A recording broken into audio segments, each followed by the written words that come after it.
Hello everyone, I'm Kevin Omondi, and in our today's video, we'll be looking at dictatorship and its economic impact in Africa.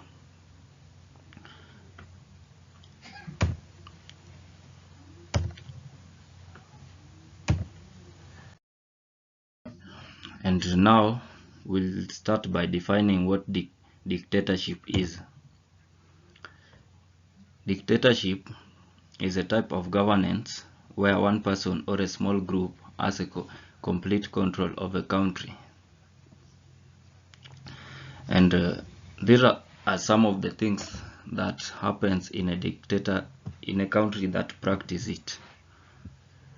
Now, the leader often stays in power for a long time, sometimes for decades. Elections, if they are usually there, they are always not fair. The government often uses the military or police to keep control. There is also a little freedom of speech, and opposing the government can be dangerous.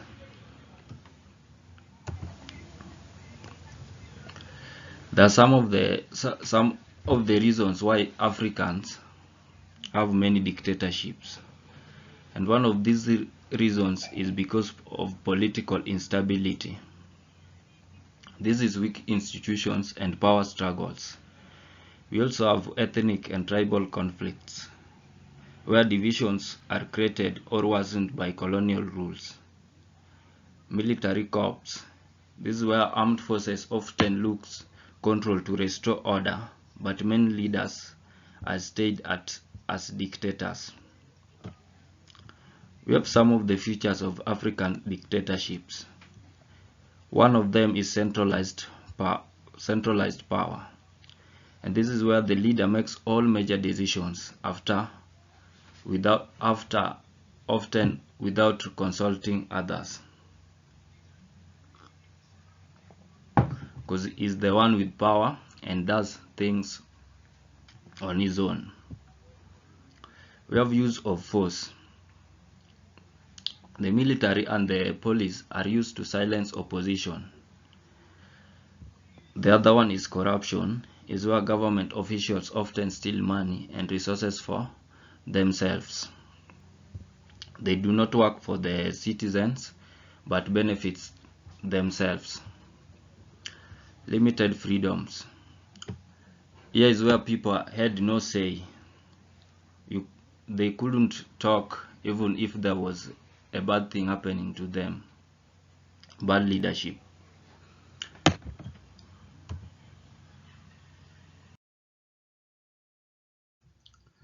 Now we have got examples of countries that experience dictatorship. One of these countries was Uganda, under the leadership of Idi Amin from 1971 to 1979.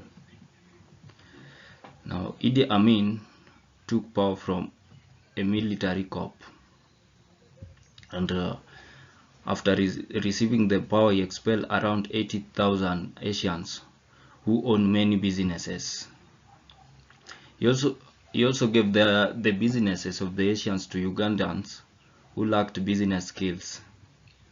This led to the collapse of the business in the country. Economic impact. One of the economic impacts is that the economy struggled as business failed due to mismanagement. Then there was hyperinflation. This is where the prices used to increase daily. A new day with a new price. The roads and hospitals and also schools fell into disrepair. We look at a video or a clip of Idi Amin Dada when he was in power. What do you mean we have no money? I need at least $1 million for intelligence mission immediately. I told you on the telephone that I need this money urgently. Your Excellency, as I told the raid also, we're bankrupt. We're simply out of foreign currency. Well, print more. Your Excellency, it's not quite that simple. We cannot print foreign currency. I'm having a lot of difficulties these days in persuading our foreign suppliers to accept late payments. The Uganda shilling is worthless today in the foreign market. In fact, worth less than toilet paper. Toilet paper? You call Uganda money shit money? Take Governor here outside and show him what we do to shit. Imperialists will not run Uganda's bank. Yes, sir. You are mistaken, Your Excellency. I wasn't arguing with you. I was only trying to explain. Take him away. Let me explain. What's your name? John, Your Excellency. John Ogel. Well, okay. You are now the governor. Are you going to print more money? Yes, Your Excellency. Yes, we will do it right. That was Idi Amin Dada, a very ruthless guy that when you tried to argue with, you lose your job. Now let's look to the second country. What? And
now let's look at Zaire, which is known as Democratic Republic of Congo.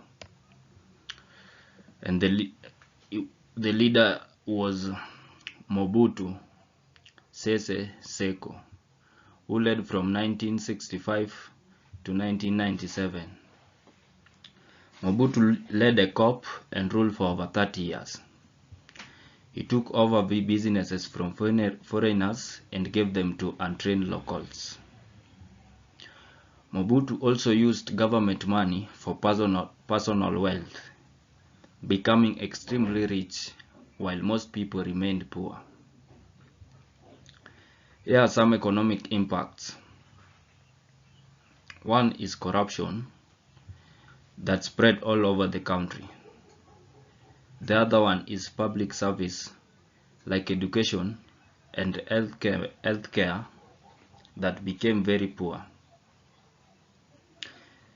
The country's natural resources like minerals also did not benefit ordinary people, but those who are in power.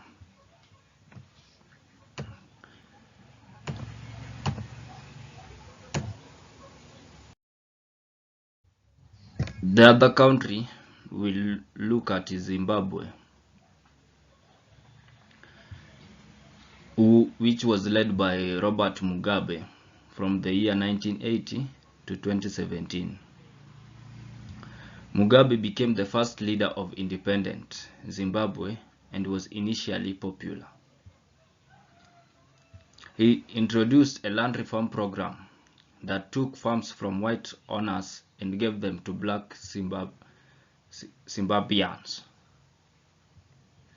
Many new farm owners lacked farming experience, leading to reduced food production. Economic impacts. Zimbabwe experienced one of the worst cases of hyperinflation in history, with prices doubling every day. Many people left the country due to poverty and unemployment. Once a major food producer, Zimbabwe had to import food to avoid hunger. And this was due to lack of experience in farming, which led to low food productions. So they had to import food from other countries.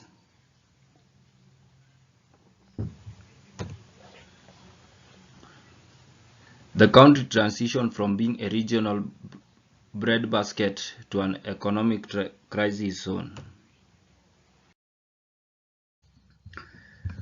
We look at Libya and under the leadership of Muammar Gaddafi, who led from 1969 to 2011. Gaddafi overthrew the monarchy in a coup. He used Libya's oil wealth to improve living standards, especially in the early years. He also implemented his own ideas of governance from his Green Book, which were not always practical. Mugabe faced international sanctions due to his involvement in terrorism. Some of the economic impacts that were one is Libya saw early gains in healthcare, education, and infrastructure. However, over time, economic growth stalled due to poor policies and international isolations. The economy was not diversified, relying almost entirely on soil.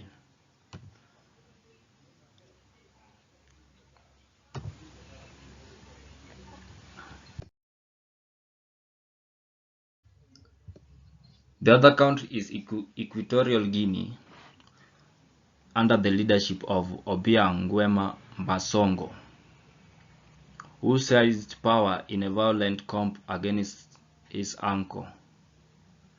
He maintained strong control over the country's wealth, mainly from oil.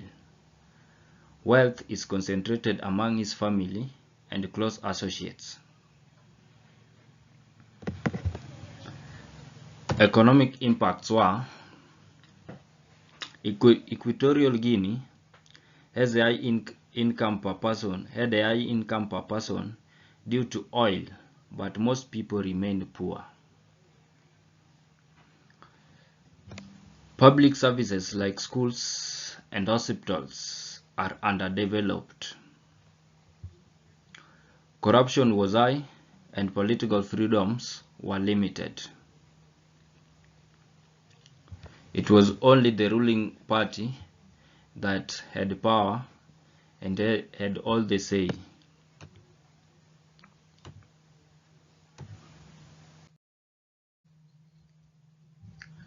Now, economic problems or economic impacts of dictatorship in Africa.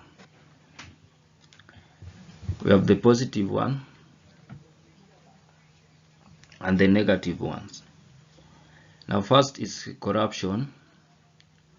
Dictators often take money meant for public services. Government funds are used for luxury lifestyle rather than development. Mobutu Sese Seko embezzles billions while his country members were suffering. We have mismanagement of resources, the second one. Many African countries under dictatorship were very rich in natural resources. Some of the resources were oil and minerals.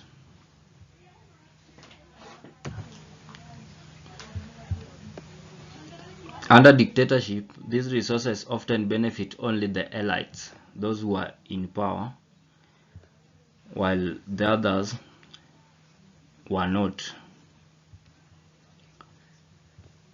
Equatorial Guinea has oil as a wealth but did not improve living conditions for most citizens. We have poor economic growth. Fear of political instability, which kept investors away from investing in the country. There was heavy government control over the economy limits business growth. Infrastructure and public services also decline. Economic inequality. Wealth is concentrated among the ruling elites. Many citizens remain in poverty despite national wealth. Despite oil wealth, most of the Equatorial Guinea population lives were in poverty.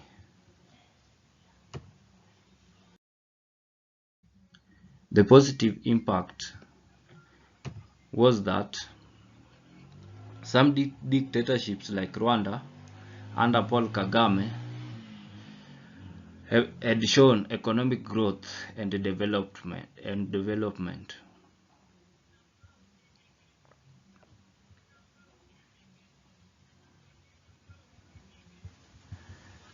Rwanda economy had grown steadily, poverty rates had dropped, and public services had improved. However, Kagame's government had been criticized for suppressing political opposition.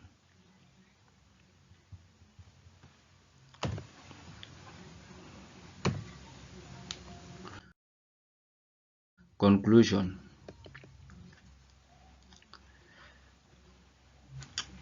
Most African dictatorships led to poverty, corruption, and poor public service. Many countries did not fully benefit from their natural resources. Economic policies were often more about keeping power than helping the economy grow. Here are some positive outcomes. A few dictatorships provided stability and growth, like in Rwanda. However, these gains often came with limited political freedom and human rights.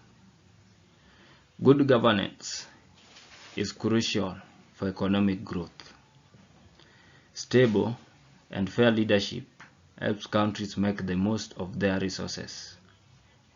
Balancing political stability with economic freedom and transparency is essential for long-term development.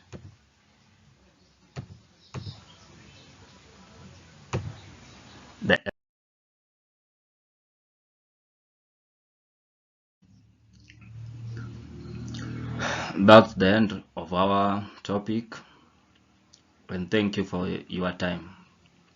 Have a blessed day.